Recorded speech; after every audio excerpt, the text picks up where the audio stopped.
someone who from Boko Haram is working freely. All the whole southeast, south, southwest, middle belt, their governors, all of their mouth is sealed in fear. Hello, welcome to another amazing video. If this is the first time coming across this channel and you like what happens here, then go ahead and click on that subscribe button. Also turn on your post notification bell so that you get notified whenever we post videos on this channel. On this channel, we do not promote hate speech, we do not promote violence, we only bring credible information that will benefit members of the public. I want to use this opportunity, I want to use this medium to appreciate YouTube for creating such an amazing avenue that helps us bring information, credible information to the members of the public. Now, I came across this video that caught my attention. I want us to watch it together. As you watch, do not forget to like and share. That they should arm the Igbo boys. Now, let me give you another angle of what he said.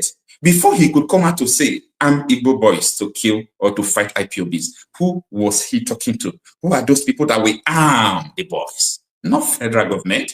The Igbos, in quote, Igbos governors, their politicians, arm them to kill their fellow brothers. But the Northerners have Boko Haram. Nobody is arming Fulani to kill Boko Haram. They have Nakurawa. Sheikh Ahmed don't talk about that because he used to negotiate with them and assume his own benefit. The ISWAP is there. Someone who from Boko Haram is working freely. All the whole southeast, southwest, middle belt, their governors, all of their mouth is sealed in fear. They can't talk about even what we say on the internet, who from Boko Haram. The man is working free. Gumi has a lot of things to talk about, the corruption in his own domain, talk about the insecurity they form, talk about the terrorism they form, that they are still sponsoring up to today, but he's there telling them how to eliminate the Igbo race. Have you ever seen any Southeast governor who came out and stood against what Sheikh Ahmed Gumi said? Nobody. Nobody. Absolutely nobody. Have you ever seen any senator or House of Rep member who came out to say, Ahmed Gumi, shut up? Why must you say so? If it wasn't their plan, why can't they come out to counter it?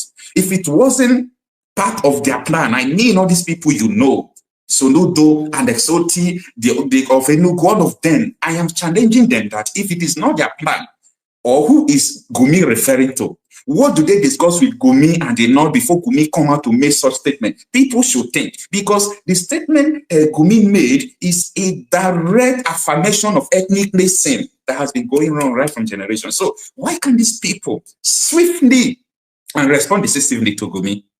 Why? They ought to have responded. The Ejiofor responded, a lot of them responded, Igbo businessmen that are responding, lawyers are responding, but you will never hear any politician speak about this matter because they can't. They can't speak about the matter. Their mouths are sealed. Their mouths are sealed. They are afraid. If you have been following or you have been listening to my video, I have asked this question more than 50 times just in 2024. Why is it that someone who from Boko Haram is still working free?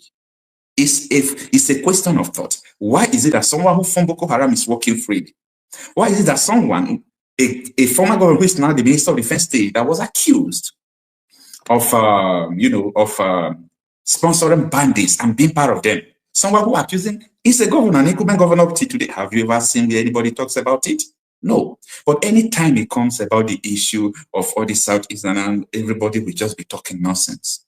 So it is time for people to understand the issue on ground, that this is the angle Sheikh Ahmed Gumi is coming from. It's not just coming from the angle of let me do this, let me do that, let me just speak. The first question I ask you is, what made him to make that statement? What prompted him to make that statement? They must have had a meeting and they must have been discussing like, maybe this person has been arrested, this person has been arrested, but they are left, few of them. How can we contain them? We're finding it difficult to do. Then Gumi will raise that statement, armed their brothers and use their brothers to kill them. This has been the strategy right from time. Yeah. This has been the strategy right from time. Anyway, if you can join us in this conversation, because I really want to know what people are thinking about this. I'm trying to explain to you the deep things behind this statement. I'm trying to explain to you that this is not a new thing. I'm trying to explain to you that your people, your leaders, you call your politicians are complices. They know what Gumi is talking about. They have been doing it. They are with him. What he said, they know about it. And if they have opportunity to do it, they will do it. Did I say if they have the opportunity? They have been doing it. Do you know how many people losing their lives in the Southeast? Now, the issue of insecurity in the South is every day is getting more complicated. I have a friend who have a company in Anambra State that even when they went to complain to the police that these people enforcing sit at home, please, can you come and protect us? We want to start up our company. Police say, go and negotiate with them. Police can even enforce it at home. So we don't even know who is who. Who is this? Who are doing this or who are doing that? Everything is just being leveled, lied upon the Biafra agitation movement, and so on and so forth. So it is so unfortunate, okay? It's so unfortunate, and I think we must be ready to know the truth, because it's only the truth that can set us free about it. But what Obasanjo was saying is that the money to develop Africa is in Igbo land. That when they were fighting the Nigerian and Biafra civil war, that they used Igbos to fight Igbos, not to go, but to come. That they used Igbos to kill Igbos, not for them to go, but for them to come. The first question someone should ask, why must you fight for you to make someone to stay? This is the same thing for some of you in your marriages, in your relationship, in your life, no matter where you are. Don't fight to stay where you do not belong, because it's not going to go well. It is not going to go well. Even if you are in a marriage where you keep on fighting just to make the marriage breathe, let it go. Let it go. This is just example of what is going on in Nigeria. You do not need to fight to keep people together. You do not need to fight to keep people together. But that was what Obasanjo, these people sometimes, if they are talking as if they are making sense. But it takes an extraordinary analysis for you to bring out what they are saying in their mind. An ordinary Nigeria will not understand what Obasanjo is saying.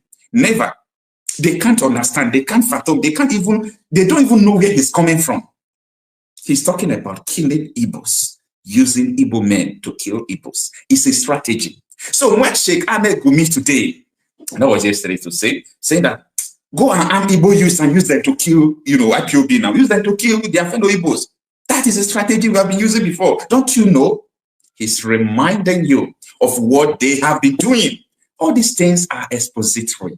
But our people don't understand. Our people, instead of them to use their sense, they keep on fighting each other.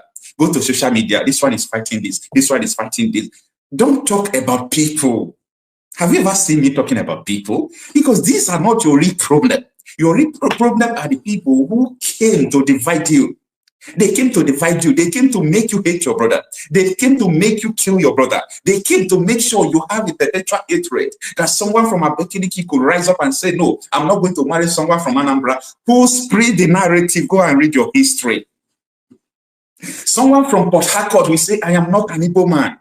They forgot that it was Ojukwu that divided Port Harcourt out of Igbo land. Just listen to what Obasanjo said. The money to develop Africa is in the Biafran land. That is why we use Igbo to fight Igbos, not to make them go, but to make them come. That was how Ojukwu divided Ogoni land. To be, in fact, let me use this word. He dismantled Ogoni land from the main Igbo land, so that people will think that these people are not Igbos, and they started sponsoring the narrative. And up to today, that is why someone from Ikwere will say, no, I am not an Igbo man, because that was the agenda of the Nigeria state, to make sure they divide these people. Let them use their hands to fight themselves. Let the Enugos fight the Ikweres. Let the Ikweres fight the Anyomas. Let the Anyomas come out to resist, that they are never able, because they know that when these people are together, part of Benue State, part of Edo State, right from part of Delta State, Anyoma, down to Port Harcourt, down to Calabar, these people are big, they have everything, they can do what they want to do. No, let us divide them. It is you I am blaming. You that fails to understand. Even sometimes when we speak, when we let you understand, these are the things they are doing. You won't even try to understand what they are saying, okay? Because for you, you think that everything is just, let's do it. That is where so many of us are getting it wrong. These people have a long-term strategy of ethnic cleansing. Know what their plan is. Let us wipe these people away? You don't know. And this strategy could stay for 100 years. They are doing it little by little. But do you have even patience to carry out your plan in 20 years? No, you don't have patience to do that. You can't do that. So that is why I am saying and I am telling you today that gone are those days where people will come out to speak without people bringing the reason why they are speaking to the internet. So I'm here to tell you why Sheikh Ahmed made that statement he made, that ugly statement, that undiplomatic, reckless and rubbish, even stupid statement that he made. Thank you so much for watching, and please drop your contribution, drop your opinion in the comment section. Please do it constructively. You know what I mean by that. And do not forget, if you haven't subscribed yet, go ahead and do that. Like this video and also share. I'll see you in our next video.